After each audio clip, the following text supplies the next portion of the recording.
Assalamualaikum warahmatullahi wabarakatuh. Yang terhormat yaitu Ibu Nunung Misran selaku pengampu mata kuliah kita. Puji dan syukur mari kita panjatkan kepada Allah Subhanahu wa taala. Selawat dan salam semua terlimpahkan kepada Nabi Muhammad sallallahu alaihi wasallam, keluarganya, para sahabatnya, dan kepada kita sebagai umatnya. Sahabat-sahabat yang budiman, pada kesempatan kali ini saya akan menyampaikan pidato yang berjudul Mahasiswa Ideal. Sebuah negara tidak akan dapat berdiri kokoh bila tidak ada penerusnya. Sungguh pergantian generasi dari suatu bangsa akan dibebankan kepada mahasiswa kini. Kini merupakan zaman yang penuh dengan kritisi dan inovasi-inovasi baru. Suatu hal yang monoton bukanlah menjadi tren. Mahasiswa yang hanya menjadi seorang yang monoton tak akan mampu untuk membangun bangsa ini. Nilai akademi bukanlah menjadi satu-satunya hal yang harus digapai oleh seorang mahasiswa yang ideal. Masih banyak hal yang tidak kalah pentingnya dari akademi. Bangsa kita sudah memiliki banyak orang pintar dan jenius. Namun bagaimana dengan orang-orang yang mau mengorbankan waktu, tenaga, dan pikirannya untuk mengembangkan lingkungannya? Kepemimpinan, berkomunikasi, bersosialisasi bukanlah suatu hal yang bisa kita dapatkan dengan hanya belajar di depan buku atau hal yang bisa dicari melalui Google atau Wikipedia ataupun sekedar melihat.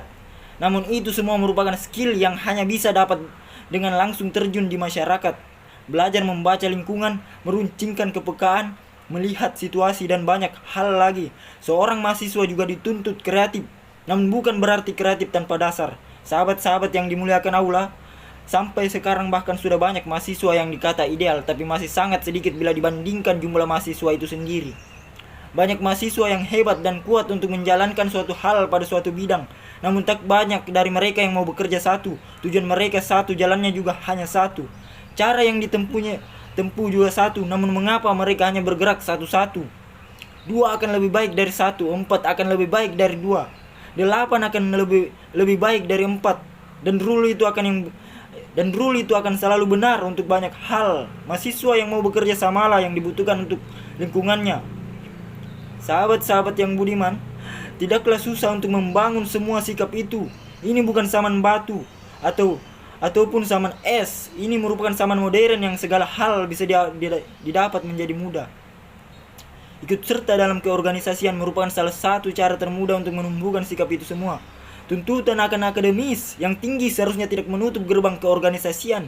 Akademis hanyalah salah satu bagian yang kecil yang harus dicapai seorang mahasiswa, dan yang lainnya hanya bisa dicapai di dalam lingkungan sosial. Bukan sosial yang hanya bersenang-senang dan bermanja-manja, namun lingkungan sosial yang membangun dan dapat menumbuhkan sikap yang dibutuhkan oleh seorang mahasiswa yang ideal.